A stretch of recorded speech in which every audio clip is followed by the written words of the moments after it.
Mathieu Boutin, bonjour. Il est 11 heures, nous sommes à Deauville et donc le mouvement commence. Dites-nous un peu quelles sont déjà vos revendications. Comment ça s'est passé hier à France Gallo? À France Gallo, le dialogue a été très court. On s'est heurté à la volonté du président Bélinguier de ne céder sur aucun point, sur aucune de nos revendications.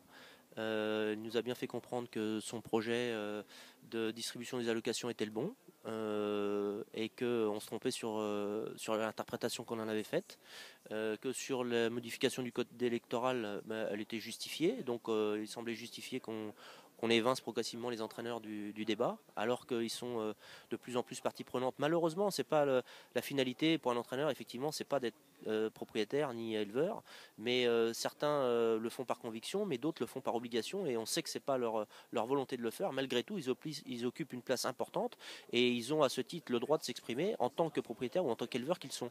Et toutes ces mesures-là ne peuvent pas paraître acceptables, mais la mesure la plus inacceptable, c'est les perspectives d'avenir et le plan de relance du galop. On ne peut pas cautionner que le plan de relance soit axé essentiellement sur le nouveau Longchamp.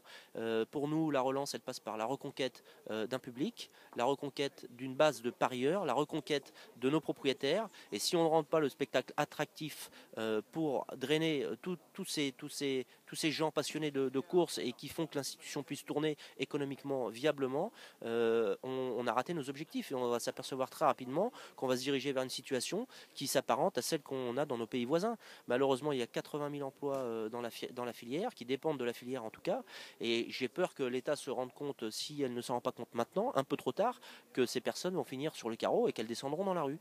Donc la prise de conscience, elle doit être au niveau des instances de France Gallo, que le plan de relance qu'elle a pour l'instant imaginé n'est pas bon. On a là, au travers de notre entretien, en tout cas, émis des idées. J'espère qu'elles seront reprises dans le futur, puisqu'il y avait un effet d'annonce fait par le président sur un prochain plan de relance. D'après ce que j'ai pu comprendre, il était essentiellement axé sur le nouveau Longchamp, et je le répète, ça ne suffit pas. On peut cautionner le nouveau Longchamp dans une conjoncture très favorable, avec des ressources suffisantes pour la financer sans se mettre en difficulté. C'est pas le cas, et c'est surtout pas la priorité. La priorité, c'est la reconquête du public et la revalorisation de notre sport. On s'est trompé. De l'aveu de M. Bélinguier, il pense que les objectifs ont été réalisés avec l'augmentation du chiffre d'affaires du PMU, mais tout ça, c'était une vision à court terme. La vision à long terme, c'est la pérennisation du système, et la pérennisation du système, elle passait pas par une augmentation outrageuse et désordonnée de l'offre, qui nous a mené à une paupérisation de la profession, parce que notre rentabilité s'est considérablement affaibli eu égard aux charges qu'on a eues pour pouvoir s'adapter à l'augmentation de l'offre. Et on arrive à un système maintenant qui ne tient plus debout. Donc je répète, l'essentiel du plan de relance tient sur la reconquête du public, la reconquête de nos propriétaires et la réorganisation des courses pour la rendre pour le rendre un produit attractif vis-à-vis de notre clientèle joueuse et de notre clientèle propriétaire.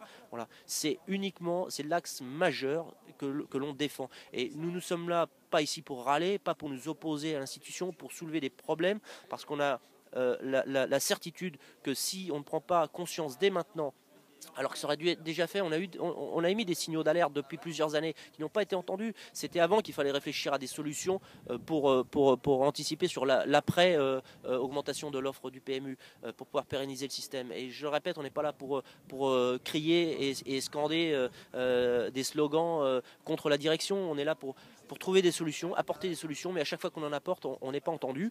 Et pire que ça, maintenant, on veut nous museler la parole, voilà, nous couper la parole et nous museler au sein du comité. Je trouve les procédés plus que discutables, alors que voilà, notre but est d'attirer l'attention de nos dirigeants, mais aussi des ministères de tutelle, parce que d'après ce que j'ai pu comprendre dans les écrits de nos dirigeants, les négociations qui ont été faites pour la TVA, les taux de TVA, pour la redevance sur les paris hippiques, pour la fiscalité sur les prises de paris, sont pas satisfaisantes et rejaillissent maintenant sur l'ensemble de la filière. Alors si eux ont échoué dans leur tâche, j'ai bon espoir que les ministères du tutelle s'interrogent maintenant sur le fait que nous, nous soyons à bout de nos ressources, que le système est arrivé à bout de souffle, que nous, on est au maximum de nos capacités de fonctionnement et qu'on est à la limite de l'explosion pour la plupart. Beaucoup ont posé les mains déjà cette année, beaucoup le programme de le faire pour l'année prochaine. Et si les ministères du tutelle ne prennent pas conscience